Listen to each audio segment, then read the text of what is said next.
Listeners, I am so excited to have this week. We have David Glasgow and Kenji Yoshino. And Kenji's been on the podcast before, if you remember us talking about their previous book. But David and Kenji have a new book out. And let me tell you a bit about David first.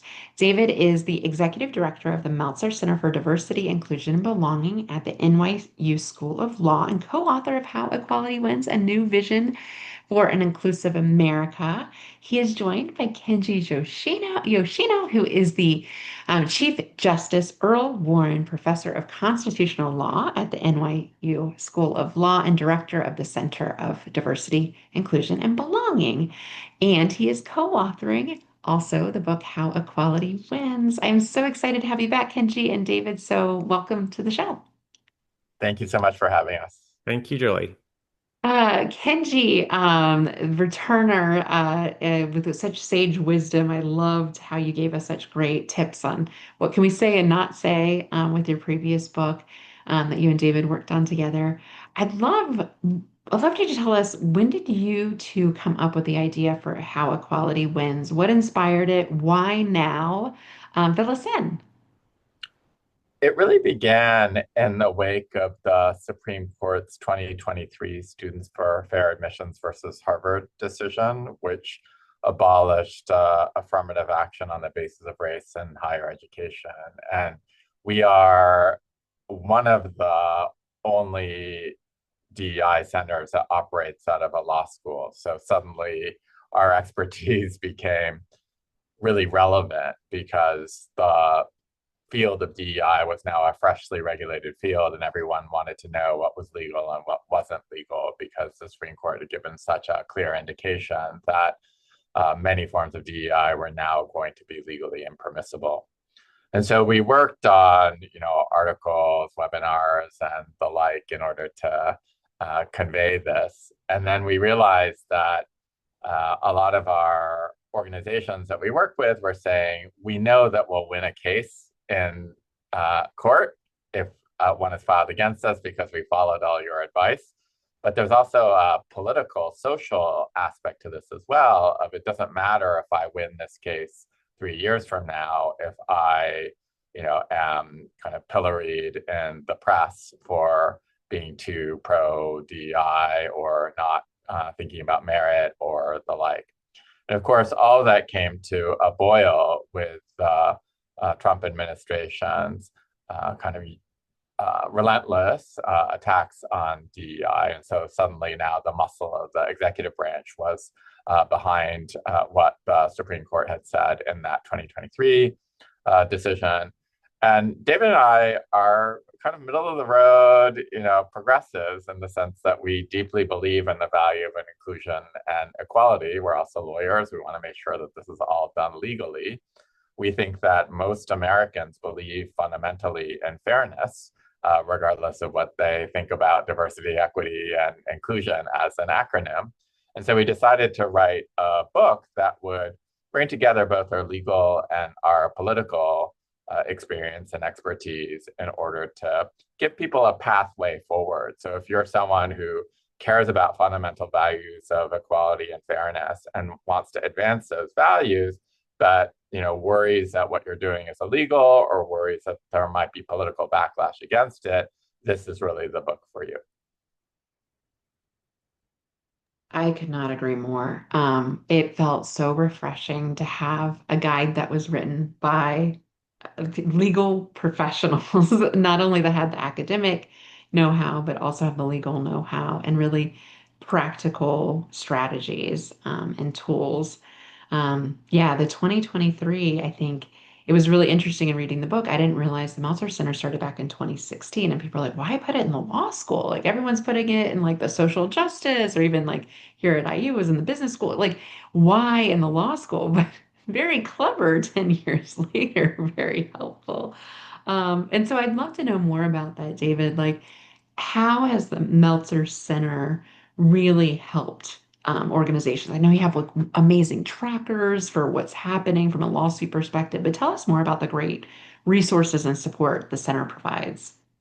Yeah, so initially, after we were established in 2016, this is as the field of DEI was really on the upswing and organizations were investing more in, systemic work on DEI, employee education on DEI. And so we had been doing for many years a lot of work on just advancing research, thought leadership, and employee education around DEI related topics. So you alluded to our last book, Say the Right Thing, which is about giving organizations tools to help people navigate conversations across their differences.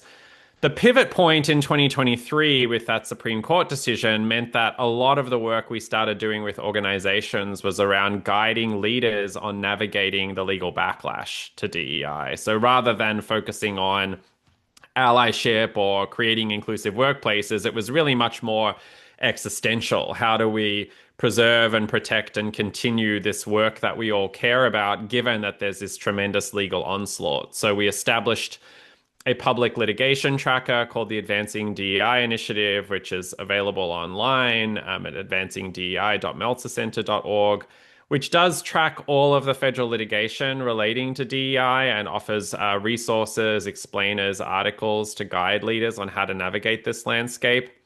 And then we've just been doing a lot of other publications, both in the kind of academic sphere and in the more kind of popular media, as well as, webinars and roundtables and other convenings to try to speak with folks who are on the ground, corporate leaders, academic leaders, people in foundations, nonprofits, government, all across the spectrum to help them make sense of the moment that we're living through and figure out how they can kind of protect and shore up these programs for the future.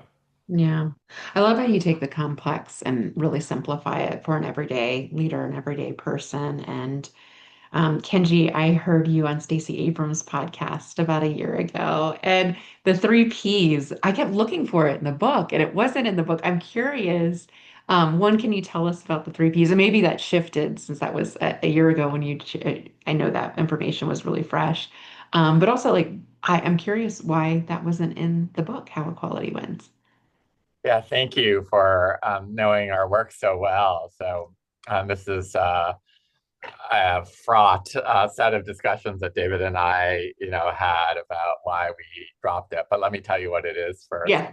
We say that, in the wake of all of these legal developments, a program has to hit three Ps in order to be legally risky. So it has to exhibit a preference for a protected group Hmm. with regard to a palpable benefit. Hmm. And let me explain each one of those, so I don't think they're self-explanatory. Preference would be you're putting the thumb on the scale for someone, right? So if you're removing bias from an organization, like forcing everybody to go through unconscious bias training might be super unpopular, but because that's an instance where you're not creating a preference for someone, but removing bias for everybody, that would be perfectly permissible. The second P is it has to pertain to a protected group. So there's certain groups that are protected under law. So Title VII, the employment discrimination statute, for example, protects textually five groups, race, color, national origin, religion, and sex. And since 2020, the Supreme Court has interpreted sex to encompass sexual orientation and gender identity. But if you're not one of the protected groups that's enumerated in Title VII, and you're at work, you can have a affirmative action preference sort of geared towards you without incurring any kind of liability whatsoever. So that if you have a bona fide kind of first gen program, first generation to graduate from college, or a low socioeconomic status program or a veterans program, even if you have goodies attached to that, that's perfectly okay.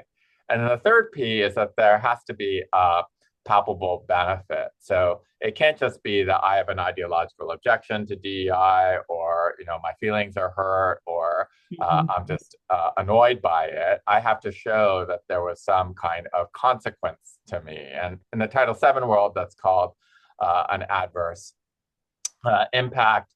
And more broadly within constitutional law, you have to have suffered an injury in fact. And the Supreme Court, in a case called Muldrow, said, this needs to be some harm, but they didn't say this can be no harm. So they lowered it from what lower courts had done to say it needed to be significant or material harm to some harm, but they didn't lower it to zero.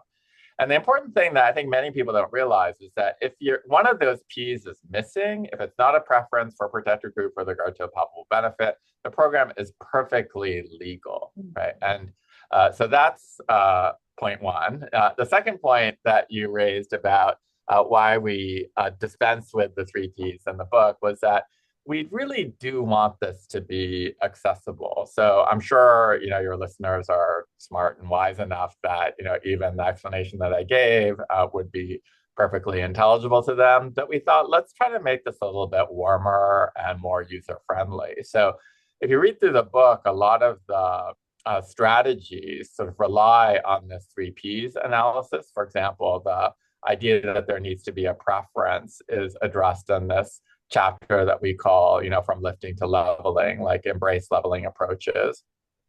But we don't use the three Ps because it just sounds a little bit too lawyerly, and we didn't want people to feel like this is a book just for lawyers or just for individuals who are working in legal compliance.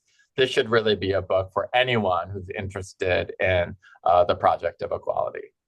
Yeah, yeah, I get that. I get that. Every time in my head, I had it printed out early last year when I had clients ask me, or I had people say, what do you do in casual conversation? I would say, well, DEI, and now I have other names because I get very wild reactions from folks. And I would have people say that's illegal. I was like, wait a sec. Do you think I'm like a person that would do illegal work? Like that's insulting. And then when I would walk people through the three Ps, you would see people's like kind of step back, like I'm overwhelmed. So I totally get that answer, Kenji. And I think it's a really refreshing model. Employee resource groups absolutely pass the three Ps as long as we're including our allies and not being exclusionary. I use the bias training example. So it's nice filters to go through, but I think I love how your work is so approachable in the new book. So let's dig into how equality wins. There's 7 key strategies. And David, I'd love to start with the first one. So the first one's really about revealing the stakes.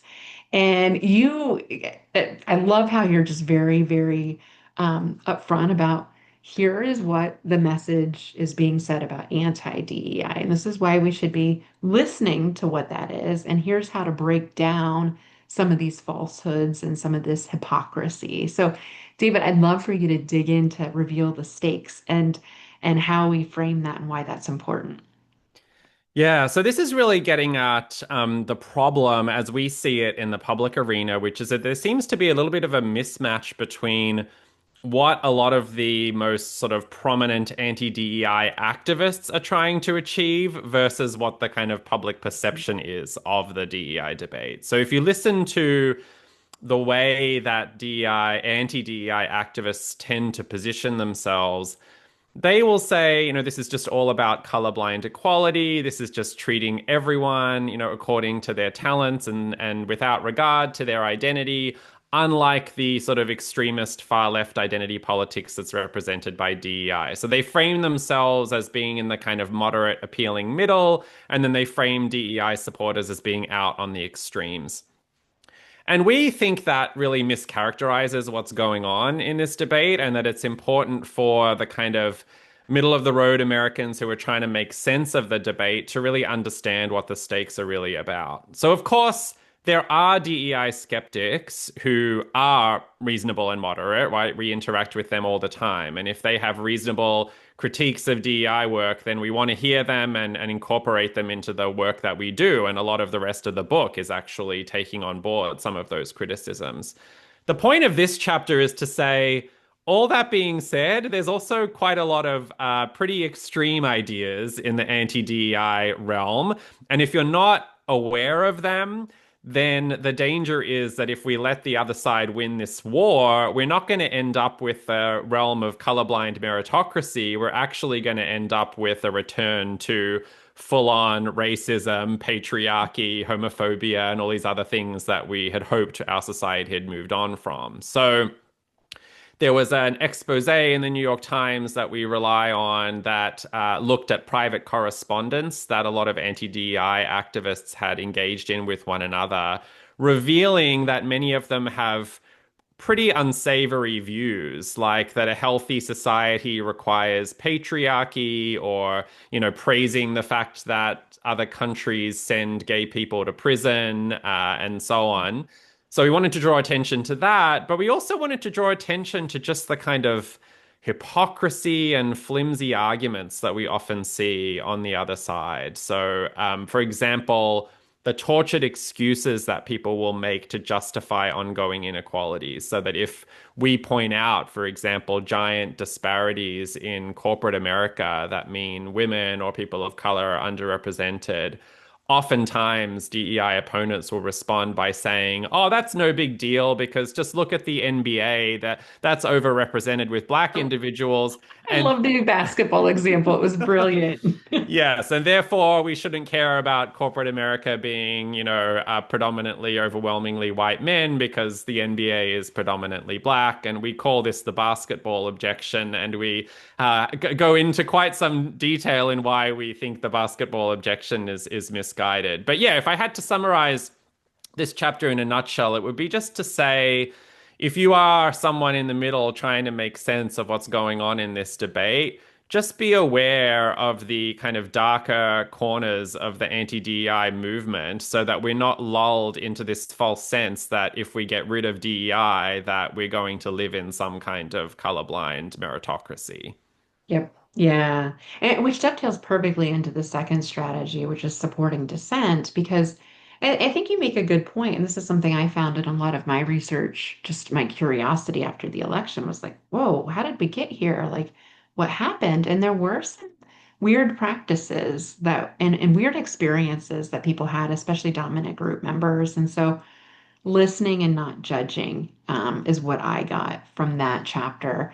And Kenji, I'd love for you to dig in more on that because it might be like, really, we have to listen again. Like, really, we have to support. Like, they're not listening, they're not supporting us. Like, why do we have to do the heavy lifting? I know I get that objection a lot. Curious on your thoughts. Well, I think we have to do it because we need to model the behavior that we want of everyone. And one of the things that was really interesting in the, post kind of murder of George Floyd moment in 2020, right, was that there was this strange inversion, right, where the people who are the proponents of DEI really did feel like they had the upper hand and use that in order to impose series of orthodoxies and a series of methodologies like cancel culture that shut down debate on the other side. And we, of course, sort of recognize the temptation, right? Oftentimes this is seen as I want to impose consequences. I want there to be real accountability. I don't want this just to be empty or performative. But in that chapter, as you know, what we underscore is that we really need to support dissent if we want to keep this work, alive and thriving. And a couple of the dangers of imposing the kinds of orthodoxy and not supporting dissent are, first of all, it leads to preference falsification. So as you mentioned, Julie, it leads to kind of nasty surprises, right? Because people will just nod along with you because they're too terrified to disagree with you because you haven't created the psychological safety where they can do that. But that doesn't change their views. And what they do is to use the anonymity of the voting booth to vote their actual preferences. We believe that we have the better arguments for what a healthy and vibrant and inclusive society looks like. So, we shouldn't be afraid of listening to counter arguments or people who have doubts or qualms. And a real engagement with them could help change their minds as opposed to changing their affect, right, before they go into the voting booth and vote in exactly the opposite way from the way in which they've been presenting themselves. Mhm. And then Yeah, more subtly, in doing the research for the book, one of the things that we realized is that it's not just that it leads to preference falsification where people who disagree with you are unmoved, right? It's also that people who agree with you, your kind of natural fellow travelers and allies, can have their support be really fragile. So you might be able to, through this kind of culture of orthodoxy, persuade someone to say trans women are women, because that's what the nice, smart people are saying. But if they internalize it just as a slogan, then when they're pushed on it by people who disagree, they won't actually have the answers because they have internalized it at a superficial level rather than as a set of moral or policy based arguments. So we believe that they're good counter arguments, perhaps too much to go into here, against arguments that are anti-trans, right? But if you only teach people the slogan, they won't be equipped with the arguments that they can make. So it's Yep. not just that it leads to preference falsification, it also means that the support and the allyship is more fragile, right, when we impose this culture of orthodoxy without actually engaging in a culture of argumentation that not only embraces but welcomes dissent. Yeah. Yeah. Beliefs don't change with a slogan, without a deeper thought process or a conversation. So I did really appreciate that chapter. David, for chapter 3, I'm kind of curious, for the strategy of welcoming new groups. I was surprised by some of the groups you recommended. Like religion was interesting. I wasn't expecting that one, but again, protected groups, age, disability. I think about neurodivergence and just the prevalence and diagnosis we're seeing with Gen Z. And so I'm just so curious, if you had to summarize chapter 3 in a quick minute, like what would you hope people knew about what groups to welcome and how to welcome them? Yeah, we sort of argue that you can think about these in three categories of Mhm. groups, or three kinds of claims, rather. So one I claim. have that highlighted. I literally just went through that highlighted piece and was like, I'm not going to read all of that, David. So you read my mind. Go ahead. So one of them are claims of enforcement. So these are from people who say, look, we're protected by civil rights law, but we think DEI has neglected us.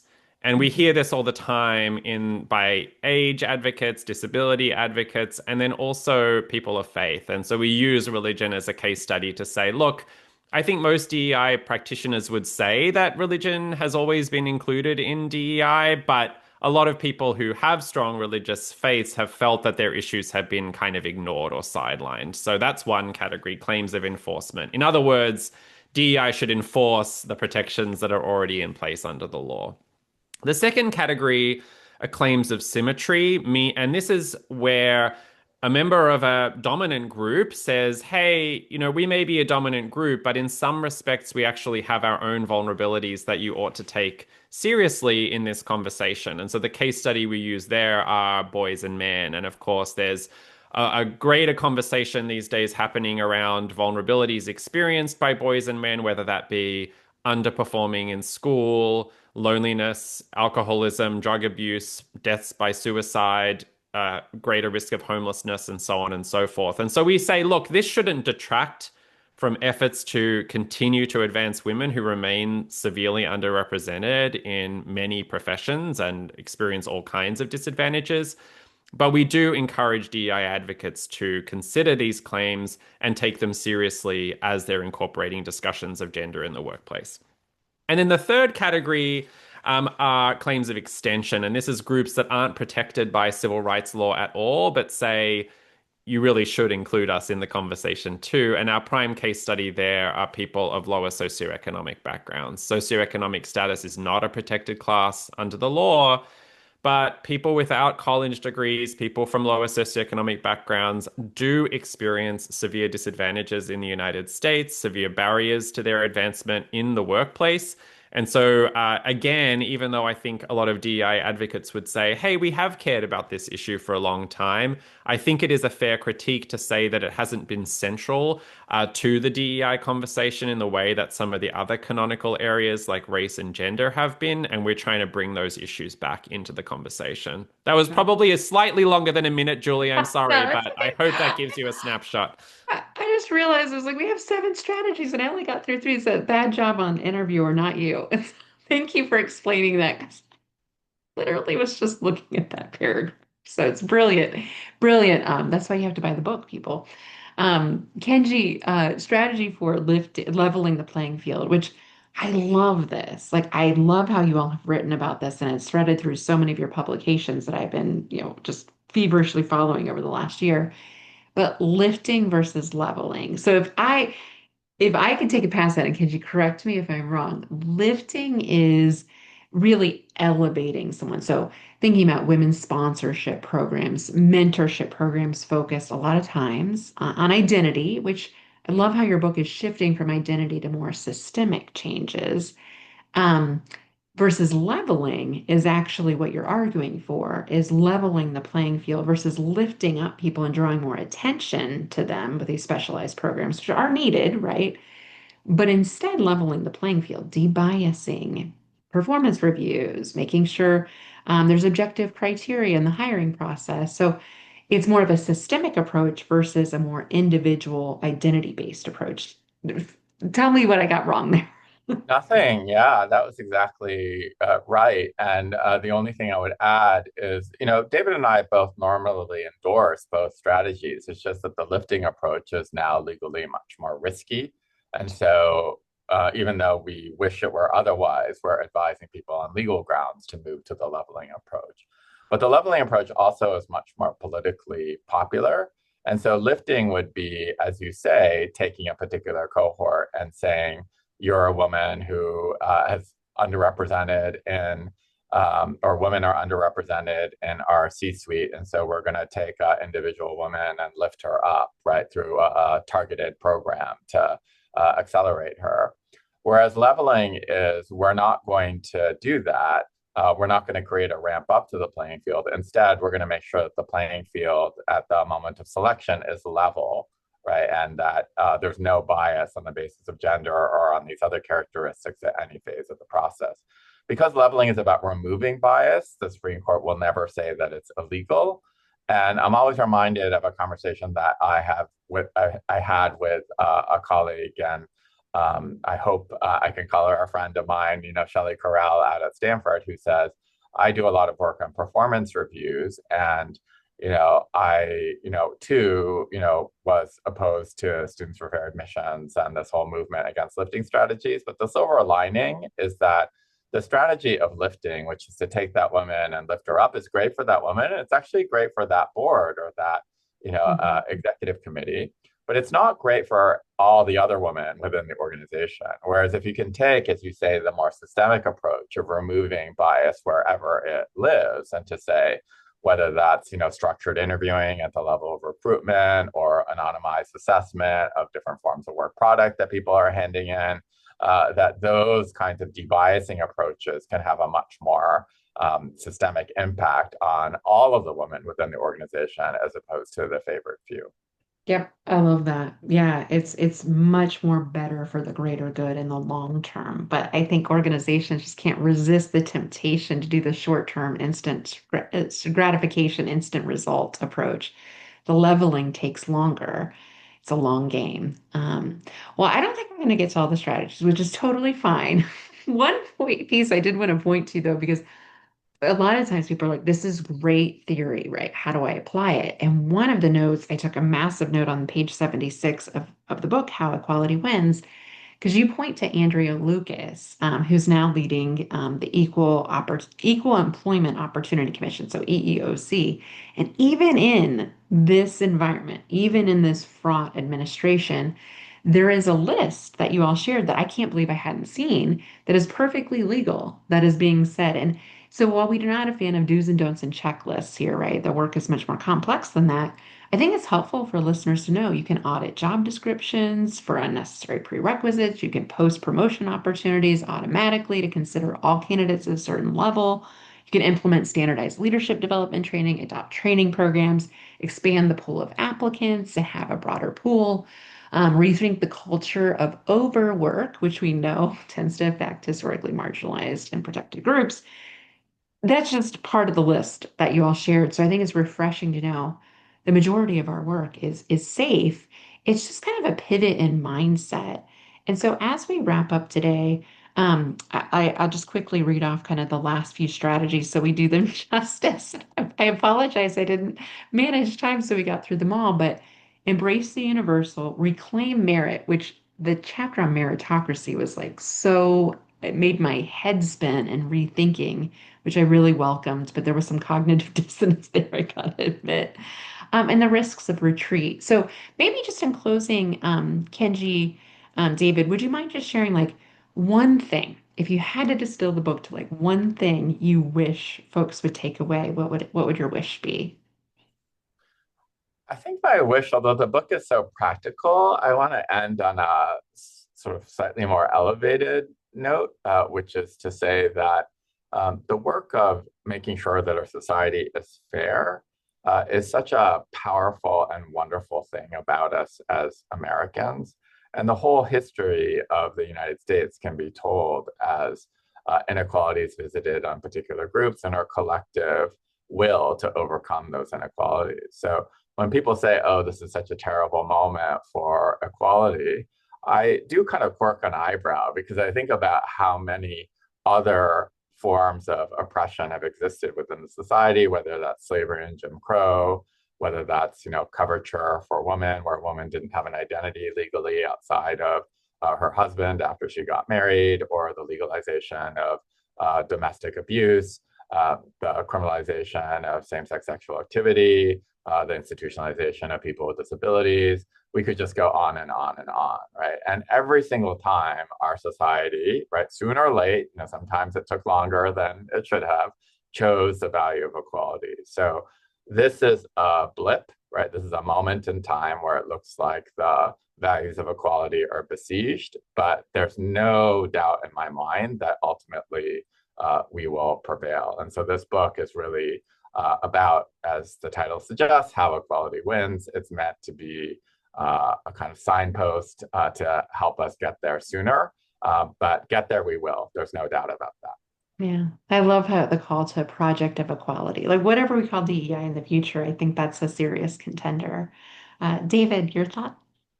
Yeah, I mean, it's related to that point, which is just drawing on what you said before, Julie, about how the universe of programs that are risky or being challenged in many ways is quite narrow when you think about it, right? With the three Ps of, a preference for a protected group and a palpable benefit.